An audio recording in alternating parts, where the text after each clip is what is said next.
I'm just having a stroll along the harbour at Ballyhalbert, heading away to work here, and I've seen there's a lovely high tide.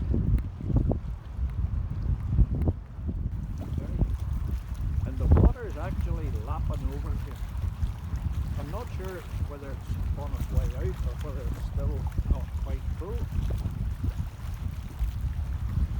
But there you are.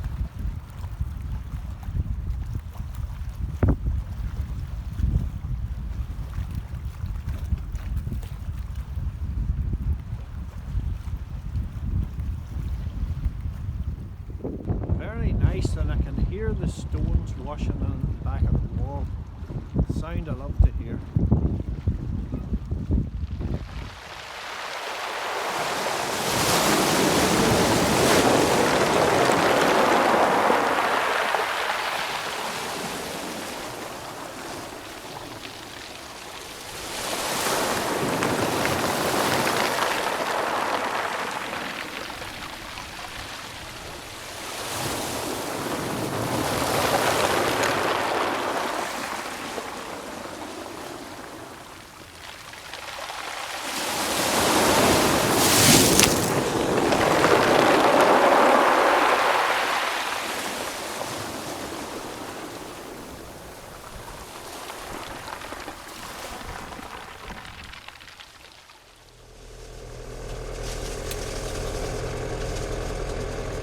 Cutting in a very nice location today.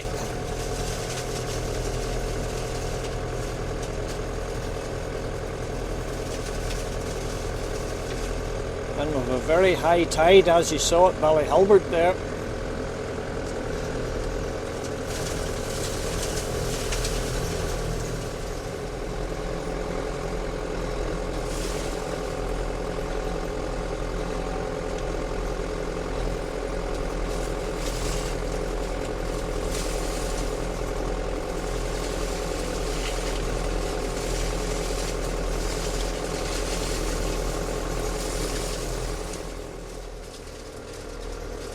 Now, I have been through the castle several times over my lifetime.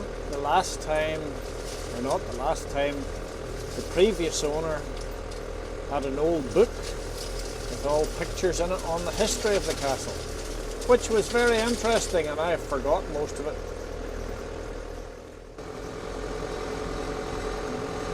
Now, I have a younger brother, and he was mad about buying Quinton Castle. But we knocked that nonsense out of his head.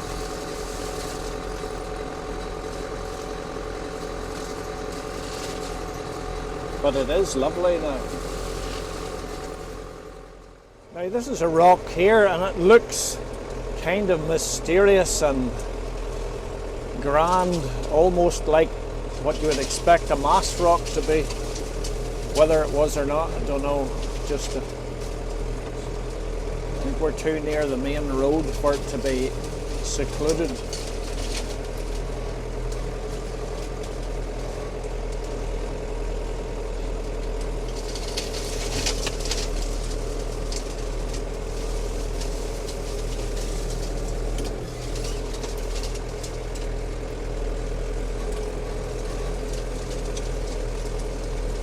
The winds always want to grow out round here. You just have to keep, every couple of years, knock them back a bit, or else they end up in the field.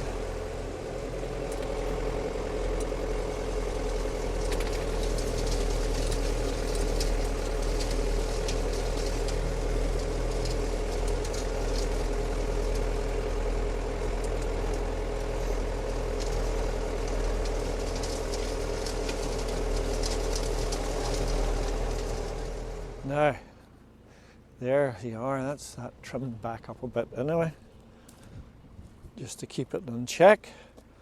But look at this mysterious place here.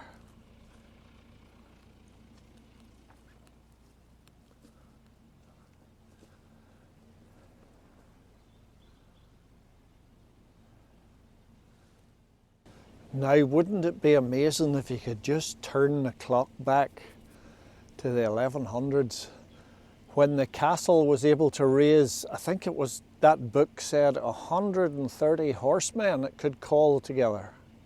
I think that's what it said anyway. It's a lot of years ago now and I didn't take a note of it as I should. But there you are. Little brother Clive, don't you be thinking of buying this place again. Nice little lane and a lovely stone wall. Look at that.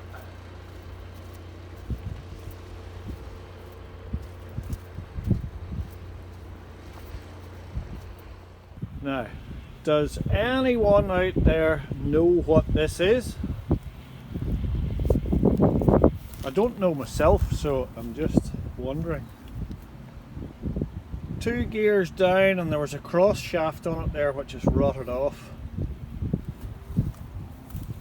Was it an old hay turner or was it some sort of a... That's one bit of it. Obviously that bit's in a kind of a bell shaped as well, the back of it, what it's lying on. So it must have sat somewhere in there. Anyone out there, any idea what that is or what it was off? Turnip planter, hay turner, or what? Just leave a comment down below in the comments.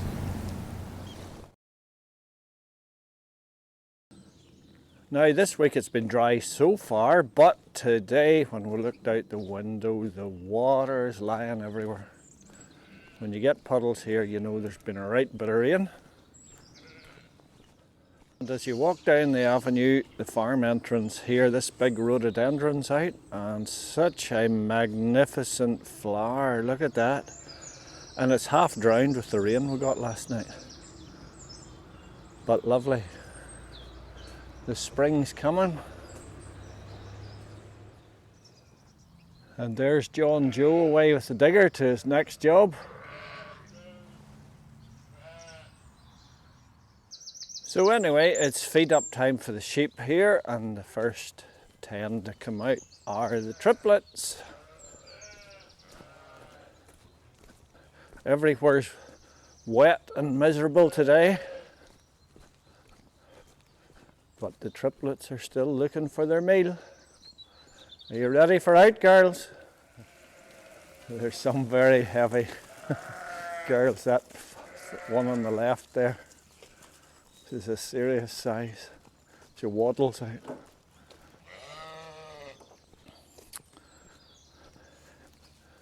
Anyway, they love getting their meal.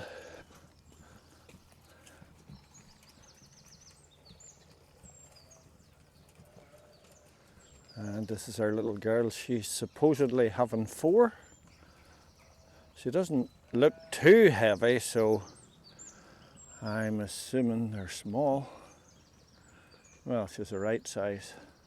Oh, my handle's catching in the hedge here.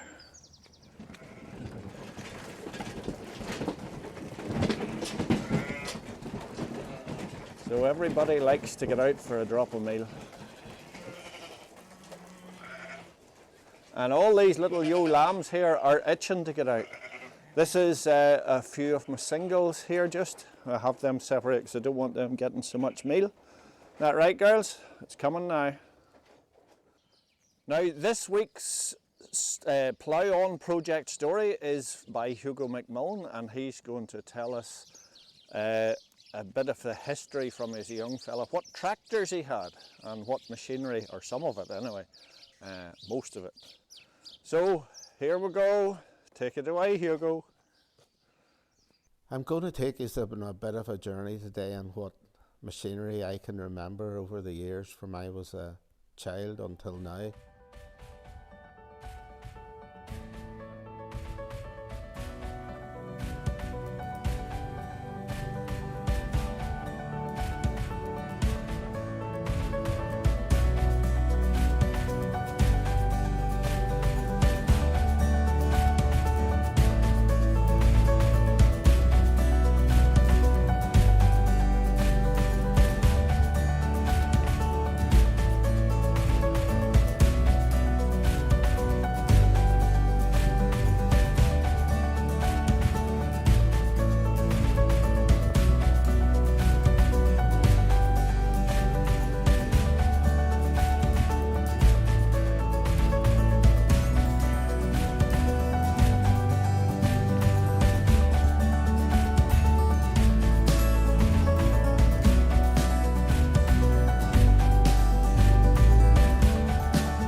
first machine I remember in the yard was a grey T20, which was purchased new from Elliott's at Portaferry.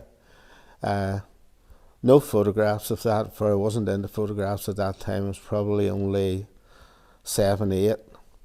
The next one I remember was a Massey Ferguson 65, which I used to watch out the window before I was going to school. Again, no photographs.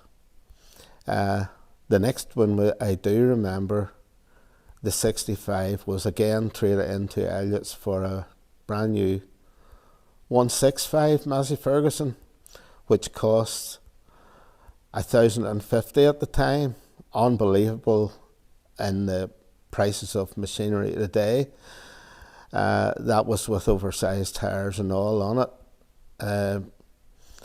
That 165 again was traded in for a Massey Ferguson 188 in 72, and I think I'm pretty sure the price to change that tractor was 1,200 to a new 188. At that stage there was a 35X was bought for, again, Massey Ferguson from Elliott's for the yard scraper. Things, I was getting involved in things at that stage, so that was the reason the 188 was purchased. I always wanted more horsepower, and 188 then was a big tractor, not so big now. Somewhere along the line there was a Dexter, a Ford Dexter purchased. That again was when the 165 was there, and we had a loader in it. It done the loader work. In the late 70s, a braid loading shovel was purchased to push the grass in. Before that, we had been using Massey Ferguson 3303 digger with a counterweight on it. But that braid loading shovel made a vast difference. We'd got an 8-foot buck rake made for that in Cook Brothers of Newtonards, and it was wonderful while for getting rid of grass. At that stage, we had purchased a Muirhill to drive a precision chop. Before the precision chop, we had mainly worked with double chop, which the 188 was driving. We purchased a Muirhill, but found that due to the drop shaft at the back end of them, it was failing in power. So that was when we purchased Jim Townley's old Ford 96. And it had loads and loads of power. So we used it for quite a few years in a New Holland 819 precision chop until about 1985, when we purchased a 1900 New Holland self-propelled from John Dan O'Hare. And we still had all of those tractors that I've mentioned. Most of them remained. The 96 was traded in again for a TW15, mainly to get the four-wheel drive for grip. At some stage then around that time, I can't tell you the exact year, we had purchased a 6-cylinder Ford 7.6 to drive the diet feeder, which remained for a good few years in that while we had the diet feeder.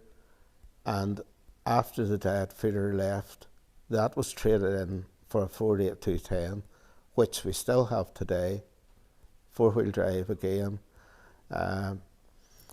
At some stage, at the similar time to we bought the self-propelled, we had also bought a 7610 four-wheel drive, and that was traded in a few years for an 8340 four-wheel drive, which we still have today.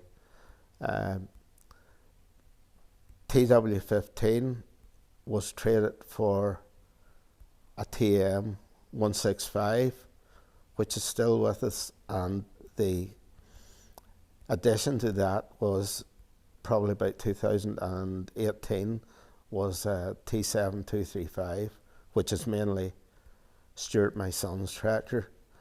I don't specifically like it because there's so many electronics on it. Also, at some stage back through the years, we did have a Nuffield. That was in the early part. That was probably the first tractor that I drove. The Nuffield. I would have been on the 65 a few times, but the Nuffield would have been one that I would have used a lot. Also, I would have been quite a bit interested in engineering, and I at one stage put a 6-cylinder engine into a Ford's and Major, Super Major. Again, it was to get horsepower for using a double shot, but found that because of the gearing and the PTO, I had less power than probably a Massey 165, so that again was a scrap venture. Silage, the self-propelled, made a vast difference to the amount of acres we could put in the day, and I liked that job so much that probably about 6 years ago I went out. We had sold the 1900 self-propelled in the 90s, but a few years ago I got the chance of getting a 2405 New Holland, and we're now using that. And gotta say, I love working with machinery, but I hope this has taken you on a wee journey of what has happened on the farm, and just, I'm sure everyone is the same. The prices now are astronomical for machinery, and I tend to work with older machinery because we do all our own repairs, and well, that's just an insight into my life from then until now.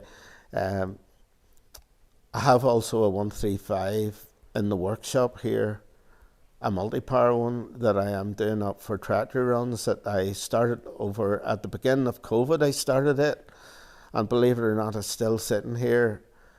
Engine's done, gearbox is done, tyres on it, built up, but I need to get the bonnet finished and the cab on it. In 1988, the Bray shovel was sold, and a Cat IT18B was purchased from McCormick McNaughton's again. When we purchased that, we got Cook Brothers of Newtonards to make a shear grab that lifted 2 tons of made silage, and also they made a 10-foot buck rake for that, for pushing in silage with a push-off on it. That shovel is still with us until today, although probably about 4 years ago or 5 years ago we bought a Manitou for the first time, and I've got to say, both those salesmen, McCormick McNaughton, it was McCormick McNaughton that sold us the Bray, and he stayed with us right through the years, calling every maybe 6 months to make sure that we didn't go to Manitou at that stage. The guy who sold the Manitou, Sam Snoddy, he stayed with us all those years, even when we had the Cat shovel, to make sure he got Manitou in when it left. Fortunately, it didn't leave. It's still here today. It loads grain for us. The Manitou has its own uses in confined spaces for stacking bales. So that is my life with machinery.